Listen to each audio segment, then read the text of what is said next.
رجعت لكم بعد غياب فيديو جديد. ان شاء الله يلقاكم بأتم الصحة والعافية يا رب. قبل ما نبداو نصلي ونسلموا على سيدنا محمد عليه افضل الصلوات. الفيديو تاع اليوم راح ندير لكم وصفة نتاع الكروكي بطريقة مميزة وجديدة، ان شاء الله تكتشفوها معايا وانتظروا مني الفيديو الجاي. راح نعطيكم يعني الإجابة على الاستفسارات نتاعكم وعلى الغياب نتاعي، وانتظروه راح يكون فيديو قوة بالنسبة للناس المهتمين يعرفوا شكون أنا وشكون يعني هاد صاحبة القناة تاع مطبخ وتدابير الحرة.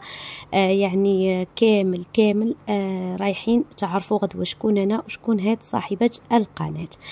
عليكم حبيبتي بدعم فيديوهاتي بالجام، نسميو بسم الله ونروحوا مباشرة للمقادير. كما عودتكم في الفيديوهات السابقه نكيل انا الكروكي تاعي ولا حلوى اللمبوط ولا حلوى الطابع. كيلت الكاس هذاك ولا الفنجال هذاك جاب لي 3 حبات نتاع بيض، وبالنسبه للكيل استعملوه الكامل المقادير كيله تاع بيض. يعني كي تكيلوا البيض تاعكم احسبوه، اذا الكاس تاعكم جاب لكم 4 بيضات احسبوا البيضات باش من بعد في الخميره تعرفوا كيفاه تحطوا. نفس الكيله ضفتها سكر. انا اليوم راح ندير لكم الوصفه هذه تاع الكروكي بالفوي برك، يعني ما يشقاش نديروها بالباتير. راح نضيف لها هذاك المكون اللي يزيد يعطيها خفه، ضفت لها مغرف صغيره تاع لافاني.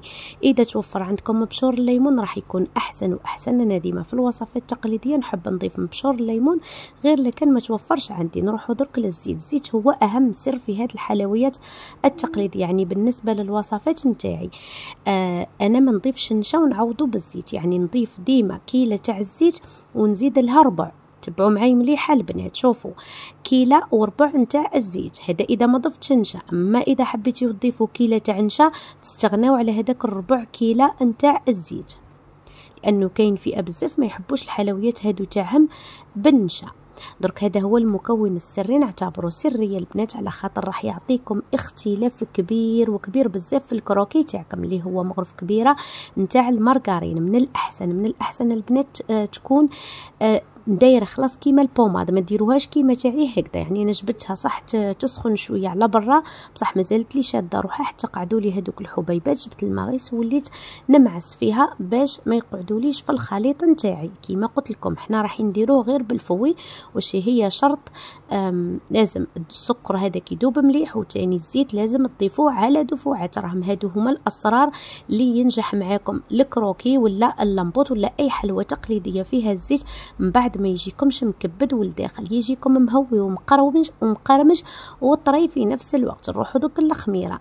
بما انه درت 3 حبات بيض راح نضيف كيس ونصف تاع خميره الحلوى. انا لكل 2 حبات بيض نضيف باكي تاع خميره الحلوى. نبقى نخلط بالفرينه كيما راكم تشوفوا، تحصلوا على عجينه تكون طريه وتتلاصق في اليد. باش نروحوا من بعد للمرحله ولا السر اللي درك راح تكتشفوه في القناه تاعي. يعني عقبتوا معكم في حلوى الطابع، عقبتوا معكم في حلوى اللمبوط اللي هي طريقه العجن اللي تعتبر طريقه حصريه في قناتي. نقول لكم قناتي هذه ماهيش جديده يا البنات، يعني القناه جديده بصح صاحبه القناه راهي ماهيش جديده بربي. ان شاء الله قلت لكم الفيديو تاع غدوه نعطيكم جميع التفاصيل بربي ان شاء الله، وتعرفوا شكون انا وشكون هاد صاحبه القناه. درك طريقه العجن واحد 5 دقائق كيما راكم تشوفوا هنا. تحصلوا على عجينه تكون طريه، ويكون في بالكم باللي القوام نتاع العجينه هذه يا البنات راهو يختلف على الاخرى اللي بلا زبده. صدقوني المغرف هذيك تاع الزبده هي اللي راح تعطيكم اختلاف حتى في القوام. هنا كاينه مشتركه وفيه اللي نقدم لها اجمل تحيه، اللي تعتبر بمثابه الام تاعي، بما انه يعني ديما في قناتي تقول لي بنتي وكل شيء، نعتبرها ام بالنسبه ليا. ديما تجرب وصفاتي الكروكي والمحقن وديما فرحه بالنتائج تاعو، وديما تخلي لي تعليقاتها المحفزه. نقدم لها اجمل تحيه من هذا المنبر. شكلت العجينه تاعي على 3 بودات، بسطتهم كيما تشوفوا رقاق، ما حبيتش انا يجيني بومبي بزاف. وتاني قطع لي كميه كبيره، يعني شوفوا ب3 حبات بيض خرج لي 3 بودات. اللي تحب الحبيبات تاعها يكونوا قل من تاعي تقدر دير حتى 4 بودات وتبسطهم بالطريقه هذه بالكوبات. ونروح ندهنهم بحبه تاع بيض. من بعد نديرو بالفرشيطه بالطريقه التقليديه، نحطو يطيب على 150 درجه. هذه هي الطريقه اللي نطيب بها انا الكروكي تاعي.